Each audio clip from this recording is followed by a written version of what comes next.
자, 오늘 서머나 교회에 죽도록 충성하라 라는 제목으로 잠시 말씀을 드리고 기도 제목으로 삼기를 원합니다.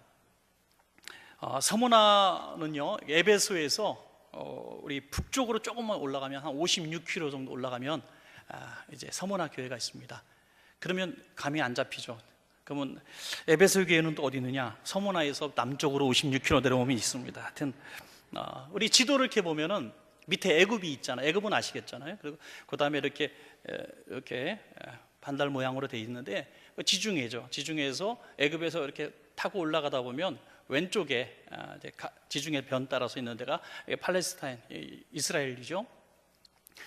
거기서 이제 또 꺾어져 올라가면 아시아가 나오고요. 아시아의 소아시아, 지금 말하면 이제 소아시아 지방에 7교회가 있고, 그 다음에 조금 올라가면은 이제 거기가 바로 이제 터키, 마케도니아 그 입구가 나온다고 보면 되겠습니다. 그래서 지금 말씀드리는 소아시아 7교회는 바로 그 아시아 지역에 있는 교회죠. 그래서 예루살렘에서 올라간다면 한참 꺾어져서 올라가야 되는 꽤 먼 거리에 있다고 볼 수 있습니다. 이 서머나는 지금 터키의 이즈멜이라고 하는 지명입니다.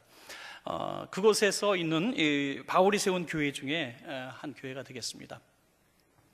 이 교회가 있는 지역은 특별히 박해가 굉장히 심했는데, 박해가 심했던 이유 중에 가장 큰 이유는 황제가 너무 사랑했던 그런 도시고요. 그래서 황제를 숭배하는 그런 도시였다고 합니다. 그래서 황제를 숭배하기 위해서 신전도 만들어 놓고 누구보다 황제에게 충성하는 도시였기 때문에 다른 종교를 용납할 수가 없었던 것이죠. 그래서 바울이 세운 이 교회들의 성도들은 너무나 많은 핍박을 이제 받을 수밖에 없었던 것입니다. 본문 9절에 보니까 내가 내 환난과 궁핍을 알거니와 실상은 내가 부유한 자니라. 자칭 유대인이라 하는 자들의 비방도 알거니와 실상은 유대인이 아니오 사탄의 회당이라 라고 말씀하고 있습니다. 여기서 보면 내가 내 환난과 궁핍 그리고 또 이런 고통들을 내가 다 안다, 그 실상을 안다, 이렇게 말씀하고 있습니다. 그처럼 많은 고난을 당했던 것입니다. 특별히 자칭 유대인이라 하는 자들의 비방도 있었다. 나 유대인이요 라고 자랑했다고 하는 거죠. 실상은 또 유대인이 아니라 이런 사탄의 모임이다. 나는 유대인이요 선민이요 이렇게 자랑을 했지만 실제로는 오히려 그리스도인들에게 가장 고통을 주는 사람들. 여러분 마찬가지 아닙니까? 예수님을 십자가에 못 박도록 내어드린 사람들이 바로 바리새인들이에요. 누구보다도 율법을 잘 지킨다는 사람이죠. 주기철 목사님을 순교하도록 내어드린 그 공동체가 예수님을 믿는다는 그 기독교 연맹이었다는 거죠. 그러니까 우리는 참 여기서 더 가슴 아픈 일을 또 볼 수가 있습니다. 나는 유대인이요 라고 했던 자들이 예수님을, 메시아를 이제 박대하고 예수 믿는 사람들을 잡아 죽이는데 앞장섰다고 하는 것이죠. 거기 유명한 인물이 나오죠. 서머나 교회의 감독이 바로 사도 요한의 제자였던 폴리캅이라고 하는 사람이죠. 이 폴리캅이 거기서 순교를 하죠. 굉장히 유명한 말을 남깁니다. 너희들이 나를 태우는 불은 잠시 후에 꺼지겠지만 영원한 불을, 또 천국과 지옥을 주시는 그 하나님을 두려워하라고 이렇게 얘기를 했던 그런 폴리캅의 위대함을 볼 수 있어요. 그래서 자기를 잡으러 온 병사들을 오히려 환대하고 대접을 했다는 유명한 일화도 있는 것입니다. 성경의 그 소아시아 7교회 중에서 예수님께 칭찬 들은 교회는 딱 2교회밖에 없어요. 칭찬만 들은 교회가 빌라델비아 교회하고 서머나 교회인데, 이 빌라델비아하고 서머나 교회가 칭찬을 들은 두 교회의 공통점을 하나 발견했어요. 그것은 뭐냐면 바로 충성이라고 하는 이런 단어가 딱 떠오르는 그런 공통점을 가지고 있었어요. 이 빌라델비아 교회는 왜 충성할 수 있었냐면 늘 부활 소망으로 살았거든요. 부활 신앙으로 살았던 교회가 빌라델비아 교회고, 오늘 서머나 교회는 누구보다도 충성할 줄 아는 그런 교회였기 때문에 두 교회는 칭찬만 들었어요. 그러면 신앙생활을 우리가 할 때 주님께 칭찬 듣는 교회가 되길 원하고 칭찬 듣는 성도가 되길 원하면 여기 힌트를 얻어야 되는 거예요. 우리가 이 사회가 어떻든지, 세상이 어떻든지, 환경이 어떻든지 좀 적극적으로 신앙생활하고 죽도록 충성하고 또 단호하게 신앙을 지키는, 어떻게 보면 시대에 안 맞는 것처럼 보여질지 모르겠지만 더 영적으로 깨어 기도하고 신앙생활을 잘해야 하나님께 칭찬을 듣는 거예요. 그 증거를 제가 보인다면 7교회 중에 칭찬 고사하고 다 칭찬 듣고 책망받고 칭찬 듣고 책망받고 칭찬만 두 교회 받았는데 책망만 받은 교회가 하나 있어요. 어디 교회죠? 무슨 교회냐면 라오디게아 교회예요. 라오디게아. 예. 라오디게아 교회인데 이 교회는 책망만 받은 교회란 말이죠. 왜 책망만 받은 교회가 됐냐면 바로 여기서 나와요. 차지도 덥지도 않았다. 그죠? 예. 미지근한 교회. 이 시대에 수많은 교회들이 바로 그렇거든요. 물에 물 탄 듯 술에 술 탄 듯, 예.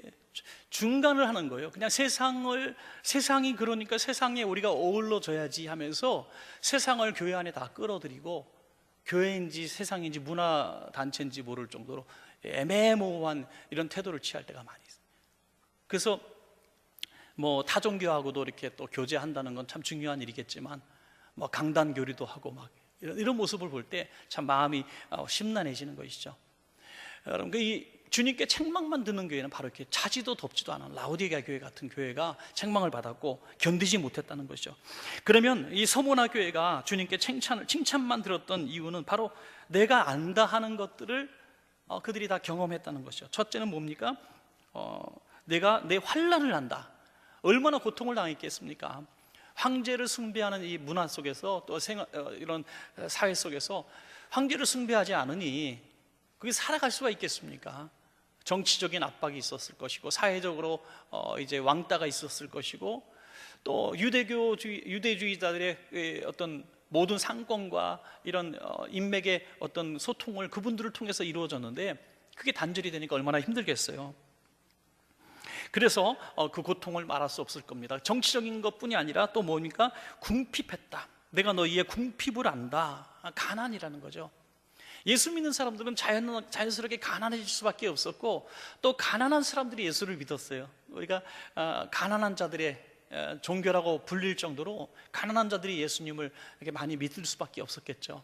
왜냐하면 그 당시에 유대주의자들 그런 종교의 지도자들은 항상 그 유대교의 네 분파가 있었듯이 사두개파, 바리새파, 1, 2파가 다 그 종교주의자들 아닙니까? 그 정치적인 결탁하고 그다음에 율법주의자고 성당과 성전과 회당을 위주로 활동하는 사람들이 바로 다 기득권자들이었던 거예요. 그러니까 일반 그리스도인들은 회당도 아니고 집에서 그냥 가정에서 문을 열어놓고 이 교회가 형성되는 이런 모습을 보였기 때문에 대부분 가난했습니다. 성찬식을 할 때 거기 밥 먹으러 오는 거예요. 밥 먹으러 먹을 것이 없으니까 밥 먹어요. 그러니까 제가 한번 드린 말씀이 있는데 이 역사학자가 그 당시에 기독교인의 어떤 생활 수준을 말할 때 97%가 하루 벌어 하루 먹고 사는 사람이라고 해요. 푸터코스 계층이라는데 먹거리 걱정하는 사람이 97%가 그리스도인이었다는 거예요. 초기 기독교 공동체가. 그러니까 얼마나 가난했겠는가 하는 것을 우리는 말 수가 있습니다. 또 뭘 한다 그랬어요? 유대인의 비방을 받았다. 기득권자들에게 계속 비판을 받은 것입니다. 지금도 교회는 계속 비판을 받고 있어요. 여러분, 교회가 세상의 비판을 정당한 비판은 받아야 마땅합니다. 그래서 교회의 잘못된 모습들은 계속 고쳐나갈 필요가 있어요. 교회는 계속 부단히 개혁되어야 된다고 루터가 말한 것처럼 바뀌어야 돼요. 그런데 세상이 원하는 교회가 돼서는 안 되는 거예요. 하나님이 원하시는 교회가 되어야 될 줄로 믿습니다. 여러분, 세상이 바라는 교회로 우리가 닮아가려고 몸부림칠 필요가 없어요. 그러면 세상이 되는 거지 교회가 되는 게. 교회는 세상을 이끌어가는 빛이 되어야 된다는 겁니다. 그러기 위해서 어떻게 보면 전투적인 교회가 될 수밖에 없는 거예요. 지금 계속 세상의 교회를 비난하는 시대는 과거에도 그랬고 앞으로도 그럴 거고 지금도 그렇습니다. 그래서 계속 교회 공동체를 박해하는 거예요. 교회 가면 망한다. 교회 가면은 부모도 모른다. 교회 가면은 뭐 사회생활 잘 못한다. 그러면서 교회는 자기만 한다. 정말 많은 사람들이 거짓 정보에 너무 많이 현혹돼 있어요. 참 안타까워요. 교회를 한 번도 나가지 않은 사람이 교회에 대한 저 막연한 비판을 그냥 뉴스에서 본 거, 누가 뭐 요즘에 목사 그러면은 목사는 뭐 이렇게 좀 나쁜 사람 뭐 이렇게 그래요. 하여튼 뭐 나쁜 일들을 한 목사들도 참 많겠지만 10만 명이 넘는 목사 중에서 그 정도 있으면 별로 없는 거거든요. 그런데 그걸 뭐 전체 목사인 것처럼, 여러분 10만 명이 얼마나 많은 목사 숫자입니까? 더 어느 사람들 사람의 문제지 교회가 문제가 아니거든요. 하나님의 문제가 아닙니다. 사람은 늘 불완전하고 교회 안에도 악한 사람이 있을 수가 있고 교회 안에도 사기꾼이 들어올 수도 있는 거죠. 그래서 이 중상모략은요, 없는 말들을 지어내서 계속 고통을 주는 외부의 사람들이 있었다는 얘기를 성경은 말씀하고 있습니다. 그런데 너희가 이런 환난과 궁핍과 비방을 받았지만 너희는 부유한 자다, 이렇게 말씀하고 있어요. 실제로 부자였을까요? 실제로 부자가 아닌데 부유하다. 저는 이 말씀에 굉장한 어떤 임팩이 있다고 봐요. 가난했어요. 박해를 받았어요. 존재감이 없어요. 우리 원천교회가 이 지역에서 그런다 할지라도 하나님께서 원천교회 너희는 존재 가치가 있어, 너는 부요해 라고 말씀하신다면 우리는 만족할 줄로 믿습니다. 여러분, 이건 물질의 부요가 아니고 영적인 부요를 말씀하고 있습니다. 여러분, 이 육신의 부요함이 영적인 부요는 아니잖아요. 우리 믿음의 사람들이 얼마나 저는 자랑스러운지 몰라요. 우리 성도님하고 이렇게 가다가 정말 큰 빌딩이 보여지고 굉장히 잘 사는 사람들의 모습을 우리가 볼 때, 또 뉴스에서 요번에 뭐 누가 여러분 친구인지 잘 모르겠습니다. 인도에 누가 결혼했는데 뭐 1200억을 들여서 결혼식을 했대요. 뭐 그 정도 쓸 수도 있겠죠. 뭐 돈이 있으면. 그렇죠? 푼돈인데 하여튼 뭐 1200억을 썼어요, 결혼식에. 그걸 보면서 와, 부럽다 하기는 좀 너무 먼 당신이지만 하여튼 뭐 부러워할 수도 있잖아요. 누가 아는 사람이 뭐 큰 빌딩을 갖고 뭐 엄청나게 부자가 되고 뭐 집에 갔더니 얼마가 있고 부러워할 수도 있어. 근데 우리 성도님들은요, 제가 보니까 그걸 이해를 못하거나 경험을 못해서 그랬는지 모르겠지만 하나도 안 부럽다는 말씀들을 하시더라고요. 나 그런 거 목사님 하나도 안 부러워요. 그러면 세상 사람 날 부러워 아니하여도, 이 찬양을 부르면서 나도 세상 부귀영화 부럽지 않네. 진심인지 아닌지는 잘 모르겠습니다만은 하여튼 부럽지 않다고 얘기를 해요. 저도 동창회 좀 나가다가 동창회를 딱 어느 날 안 가게 된 이유 중에 하나가 뭐냐면, 몇 번 뭐 이렇게 많이 나가지도 않았어요. 친구들 딱 만나면 식탁 테이블에 딱, 제 키가 어디 갔지? 자동차기를 탁 올려놔요, 이렇게.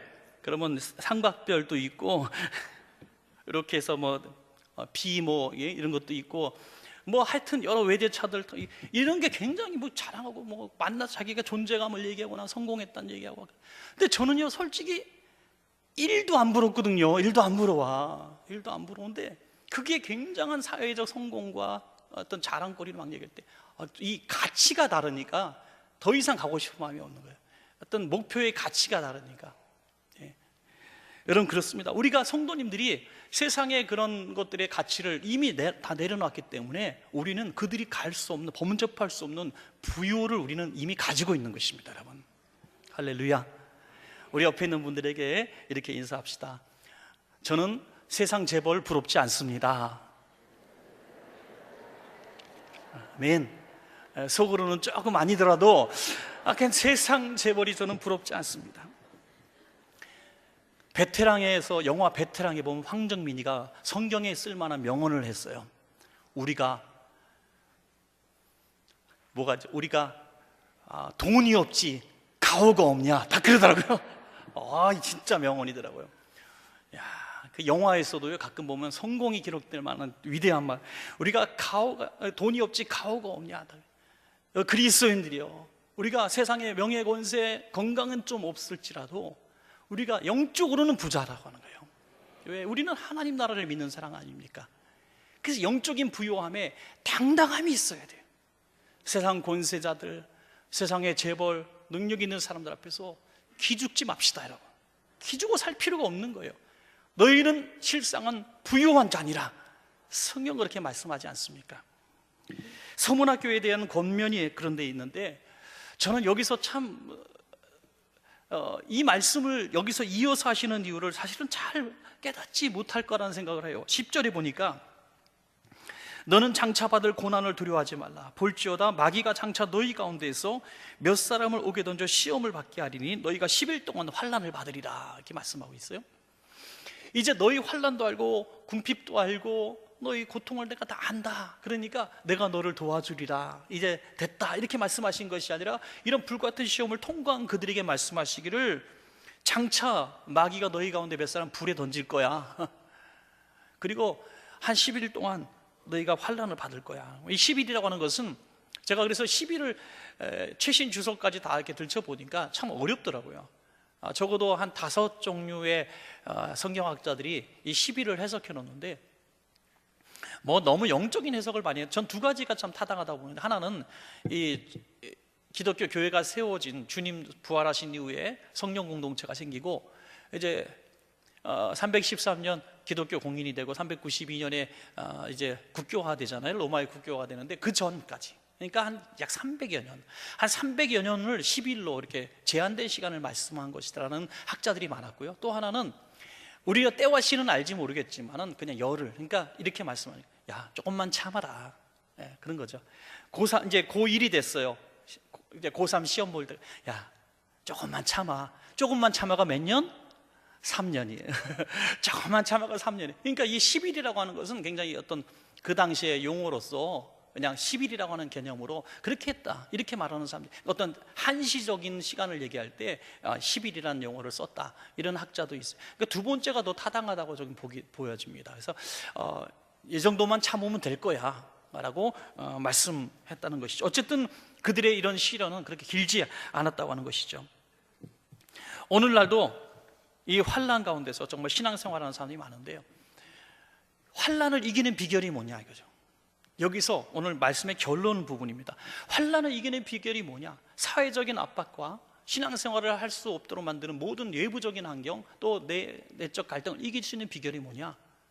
정면 돌파하라는 거예요. 뭘로? 죽도록 충성하라. 믿으십니까 여러분? 죽도록 충성하라는 거예요. 그러면 이 환난을 이길 수 있다는 거죠. 세상과 타협하고 그들 뒤에 서고 두려워서 떨고 이러면은 환난을 이길 수 없고 라오디게아 교회가 될 수밖에 없다는 것입니다. 뭐 이집트 같은 나라는 지금도 95%가 이제 이슬람교를 믿죠. 거기서 많은 사람들이 기독교를 개종해요. 개종을 많이 하는데 개종한 사람의 80%가 다시 이슬람교로 돌아간다는 거예요. 그것은 견디지 못해서, 그 공동체에서 살아간다 보면 기독교인들은 살 수가 없대요. 뭐 산채로 화형을 당하기도 하고, 명예살인이라고 해서 자기 딸을 죽이기도 하고, 뭐 파키스탄 이런 데는 뭐 말할 것도 없고요. 저번에 다녀온 쿠웨이트도 그런 것 같아요. 거기도 정말 5만 가지 혜택이 있어요. 백성들은 너무 잘 사는 나라니까. 그런데 기독교인이 되는 동시에 그 모든 권리를 박탈당하는, 그러니까 살아갈 수가 없는 거죠. 오늘 뉴스에도 나왔어요. 어저께 뉴스도 나오고, 중국의 한 교회가 지금 급습을 당해서 목사님 비롯해서 100명의 교인이 체포됐어요. 길거리에서, 집에서 급습, 막 이거는 뭐 집에까지 쫓아가서 체포했어요. 그래가지고 고통을 당하는 거예요. 그러면 어떤 사람이 그렇게 얘기해요. 잘 중국 교회를 모르는 분들은 중국의 종교의 자유가 있는데 그런 게 어디 있느냐, 그냥 삼자교회는 허락받으면 되고 허락 안 받은 지하교회만 그러는 거 아니냐라고 얘기하는데 모르는 말씀이에요. 최근에도 베이징에서 삼자교회 중에 유명한 시온교회라는 교회는 허락받은 교회예요. 당국에. 그 교회도 지금 폐쇄가 됐어요. 십자가 지금 1000개 이상 내려졌습니다. 이게 왜 그렇게 됐냐면 종교 조례가 만들어졌기 때문에요. 종교 조례가 만들어져 가지고 이 시진핑이 기독교를 굉장히 압박하는 거예요. 그래서 전에는 기독교 허락받은 교회는 마음껏 예배해 했는데 이제 삼자교회도 다 문 닫고 이제 모든 세계에서 온 선교사들을 다 추방하는 거예요. 지금 이런 상황이 돼서 여러분, 금년 한 해에 1만 건의 구금이 있었다는 사실은 놀라운 사실입니다. 1만 건의 구금, 감옥에 갇혔다는 거예요. 기독교인 1만 건. 그리고 수많은 고문이 자행된 것을 인권위에 고발한 내용들이 있어요. 고문을 했어요. 예수 믿는다고. 지금 이게 중국에서 일어난 일들입니다. 여러분, 지금 이런 상황 가운데서 있는 사람들은 오늘 이 말씀이 피부로 와닿을 거예요. 내가 환난과 궁핍과 공고를 안다. 그러니까 죽도록 충성해야지. 우리에게 오늘 내년대 이제 새로운 회기가 시작되고 청년전도 회장님도 바뀌고 이제 여전도 회장님 바뀌고 구역장님도 많이 세워지고 할 때 죽도록 충성합시다. 하면서 이 죽도록 충성한다는 개념과 오늘 예수 믿는다고 말하면 감옥에 갇히고 고문을 당하는 사람이 죽도록 충성한다는 개념은 너무나 괴리감이 있을 것 같습니다. 그런데 우리가 그들보다 영적으로 부유하느냐 하는 것은 하나님만이 아십니다. 우리가 영적으로 부유한 사람이 되기를 원한다면 정말로 죽도록 충성해야 할 줄로 믿습니다. 여러분, 이 죽도록 충성하는 자에게 주인의 상급이 뭐냐? 10절 마지막에 그리하면 내가 생명의 관을 주리라. 생명의 관. 이 생명의 관, 이 관은 두 종류가 있다 그래요. 면류관, 관은 두 종류가 있는데 하나는 왕관, 왕관이고요.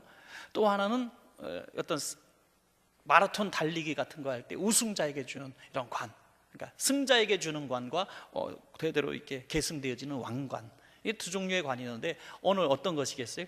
두 번째, 신분이든지 어떤 뭐 자기의 건강이든지 지식이든지 아무 상관없어요.